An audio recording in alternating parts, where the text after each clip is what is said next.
말씀은 신명기 8장 1절부터 10절까지 말씀입니다.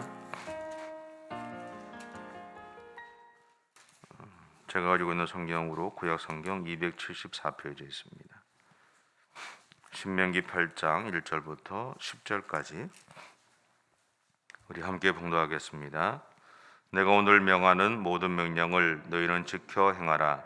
그리하면 너희가 살고 번성하고 여호와께서 너희의 조상들에게 맹세하신 땅에 들어가서 그것을 차지하리라.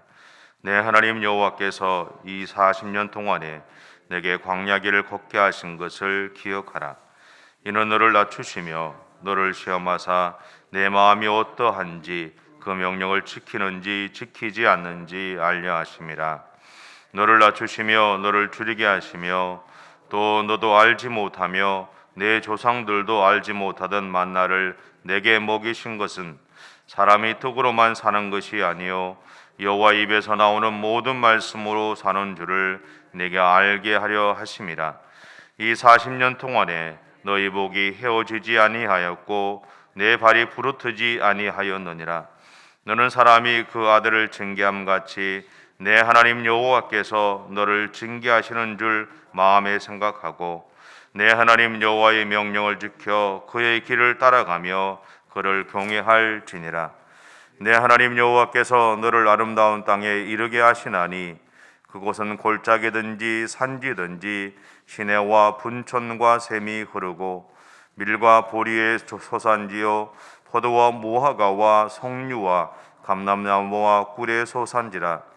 네가 먹을 것에 모자람이 없고 내게 아무 부족함이 없는 땅이며 그 땅에 들은 철이요 산에서는 동을 캘 것이라.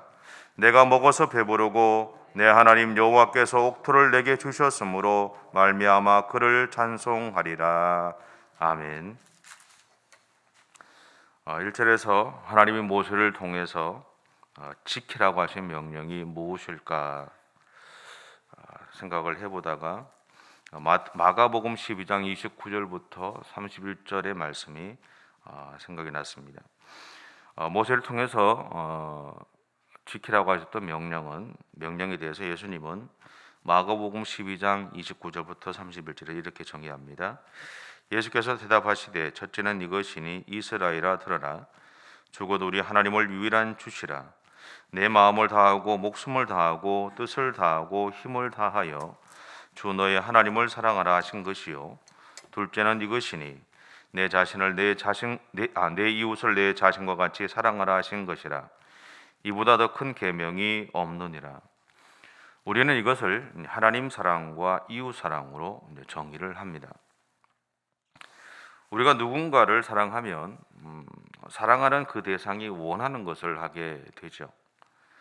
그래서 예수님은 우리가 하나님의 말씀을 가까이 하고 그 말씀대로 살아가는 것을 하나님을 향한 사랑으로 표현했던 겁니다. 곧 우리가 하나님을 사랑하기 때문에 하나님의 말씀대로 살아간다라는 겁니다. 신명기 6장에서는 하나님을 사랑하기 때문에 그 말씀을 후손들에게 부지런히 가르치는 것으로 표현했습니다. 여호수아서 1장에서는 하나님을 사랑하기 때문에 그 말씀을 입으로 계속해서 읊조리고 묵상하는 것으로 표현했습니다. 그리고 우리가 하나님을 사랑하면 하나님의 형상으로 지으심을 받은 나 자신을 사랑해야죠. 더 나아가서 나를 향한 사랑을 바탕으로 이웃을 사랑해야 합니다. 그래서 예수님이 우리에게 하나님 사랑과 또 이웃 사랑을 명령하신 것이죠. 그러기에 1절에서 내가 오늘 명하는 모든 명령을 너희는 지켜 행하라는 말씀은 하나님의 사랑에 대한 응답으로 우리가 행하는 것이 바로 하나님의 말씀을 지키고 그렇게 행하며 살아가는 것이어야 한다는 말입니다. 여러분, 사랑함으로 행하는 것은 의무가 아니죠. 사랑함으로 행하게 되는 것은 자발적으로 하는 것들입니다. 그것은 하나님의 사랑에 대한 우리의 응답일 뿐이죠. 그리고 오늘 우리가 하나님의 말씀을 가까이 하고 늘 말씀을 묵상하며 말씀을 통해서 하나님의 음성을 듣고 그것을 행하며 살아가는 것은 하나님을 향한 우리의 믿음의 응답이어야 합니다. 그리고 우리의 믿음의 응답에 대해서 하나님은 또 이렇게 응답하시죠. 이것이 3절과 4절 말씀입니다. 같이 한번 읽어보겠습니다. 시작. 너를 낮추시며 너를 줄이게 하시며 또 너도 알지 못하며 내 조상들도 알지 못하던 만나를 내게 먹이신 것은 사람이 떡으로만 사는 것이 아니요 여호와 입에서 나오는 모든 말씀으로 사는 줄을 네가 알게 하려 하심이라. 이 40년 동안에 내 의복이 휘어지지 아니하였고 내 발이 부르트지 아니하였나니라. 매일매일 만나를 주시고 또 40년의 시간 동안 광야라는 곳을 또 돌아다녔는데 의복이 휘어지지도 않았고 발에 부르트지도 않을 정도로 하나님이 응답해 주셨다라는 거죠. 그리고 또 하나는 7절부터 10절입니다. 같이 한번 읽을게요. 내 하나님 여호와께서 너를 아름다운 땅에 이르게 하시나니 그곳은 골짜기든지 산지든지 시내와 분촌과 샘이 흐르고 밀과 보리의 소산지요 포도와 무화과와 송류와 감람나무와 꿀의 소산지라. 네가 먹을 것에 모자람이 없고 내게 아무 부족함이 없는 땅이며 그 땅의 돌은 철이요 산에서는 동을 캘 것이라. 내가 먹어서 배부르고 내 하나님 여호와께서 옥토를 내게 주셨으므로 말미암아 그를 찬송하리라. 아멘. 우리가 하나님의 말씀대로 살아가려고 계속 노력하면 하나님이 우리에게 이러한 은혜를 복을 허락해 주신다라고 명확하게 표현하고 있죠. 본문 2절에서 보면 하나님이 가나안 땅 앞에 선 그들의 조선조들에게 40년 동안의 광야 생활을 허락하신 이유에 대해서 이야기를 합니다.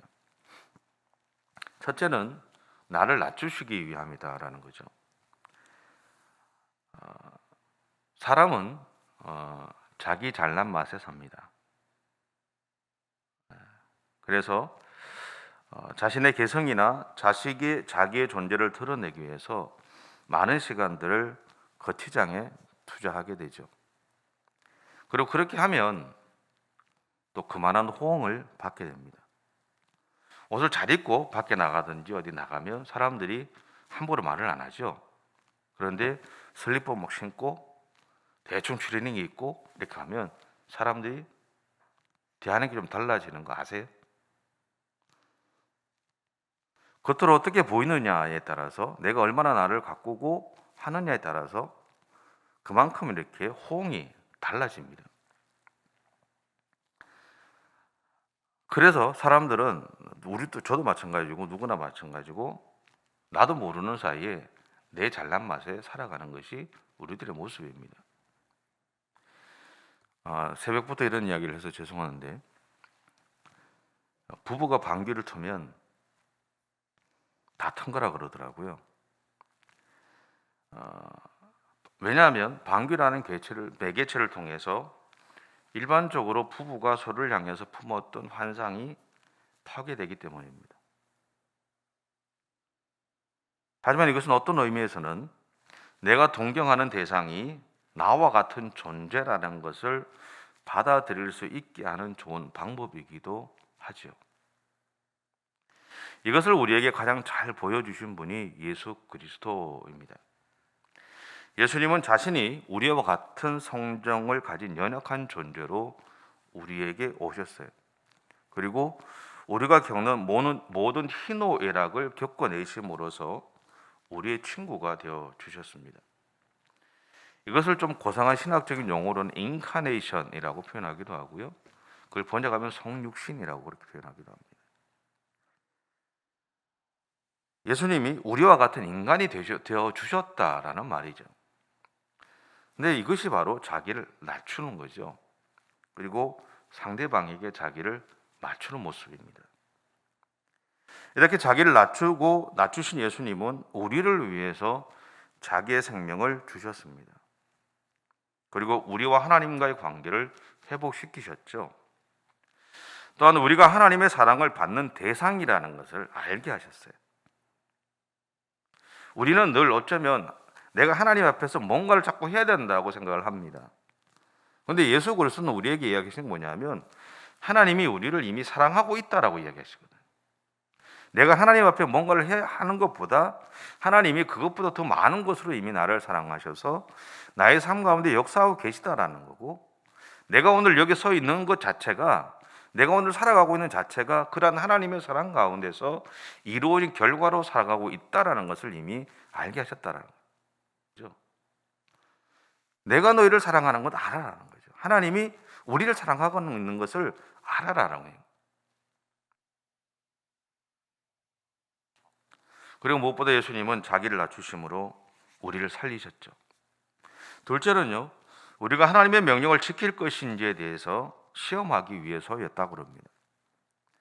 출애굽 세대가 가데스 바네아에서 실패한 이유는 하나님의 명령을 거역했기 때문입니다. 하나님의 명령을 거역했다라는 것은 하나님을 신뢰하지 않는다라는 것을 의미합니다. 신뢰하지 않기 때문에 거역하죠. 내 안에 두려움이 생겨서 거절할 수도 있지만, 내 안에 두려움이 생겼을 때 내가 하나님을 신뢰한다면 그 두려움과 어제 말씀드린 것처럼 싸우려고 그러겠죠. 하나님이 나에게 하셨던 그 약속이 내 안에 있으니까 나로 하여금 그 하나님의 약속을 신뢰하지 못하게 만드는 것과 싸우려고 할 겁니다. 하나님을 신뢰한다면. 하나님을 신뢰하지 않기 때문에 사실 하나님의 명령을 거역하는 것이죠. 아담과 하와가 실패한 것도 하나님의 명령을 거역했기 때문입니다.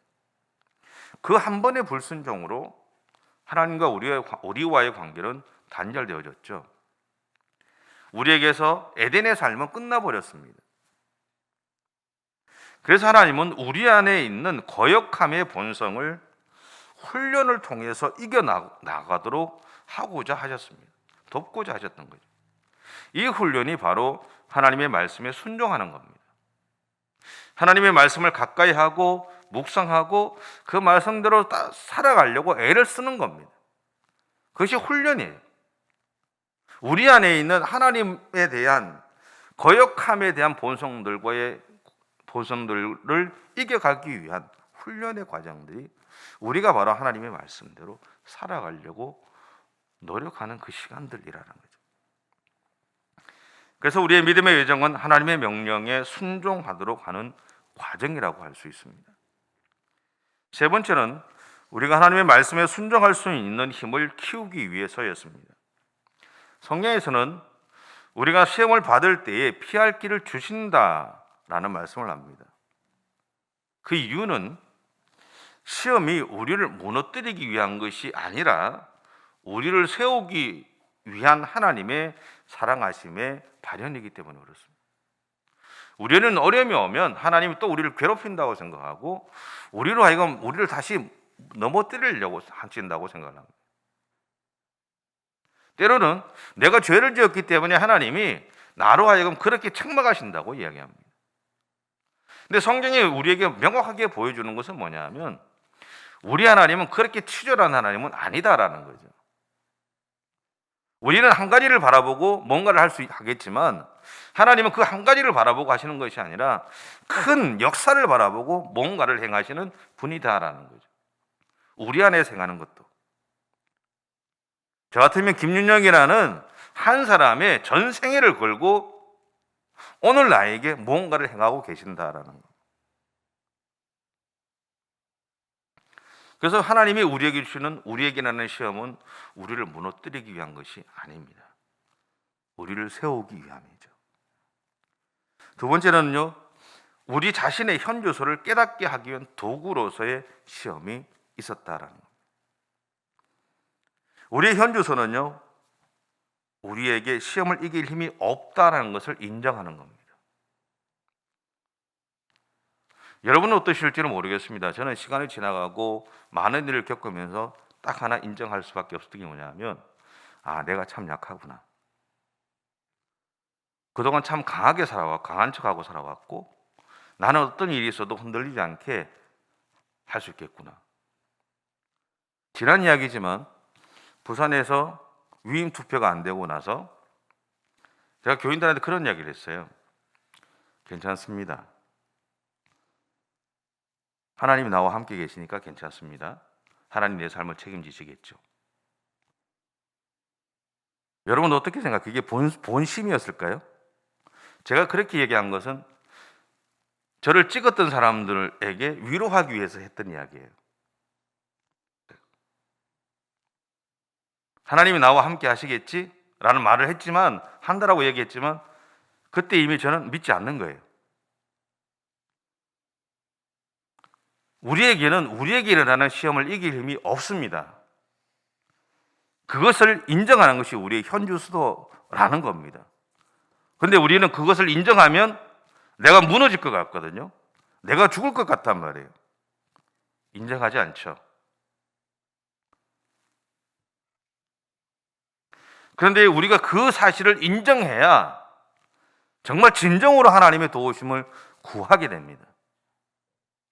하나님의 인도하심을 구하게 되고요. 하나님 앞에 내가 정말 아무것도 할 수 없다는 것을 그냥 손 다 내놓고 하나님의 일하심을 정말 기대하게 되는 거예요. 그 시간들이 지난 다음에 우리는 드디어 하나님을 신뢰할 수 있게 됩니다. 신명기 6장 24절에 보면요, 우리가 하나님의 말씀을 지켜가는 것은 항상 하나님이 주시는 복을 받아 누리게 하기 위함이다라고 표현합니다. 이처럼 하나님은 우리를 사랑하심으로 그분의 사랑을 받고 살아가는 우리가 하나님의 사랑에 대한 응답으로 하나님을 사랑하고 나를 사랑하고 이웃을 사랑하며 살기를 명령하시는 겁니다. 여러분, 오늘 하루를 살아가실 때 하나님 사랑하며 사십시다.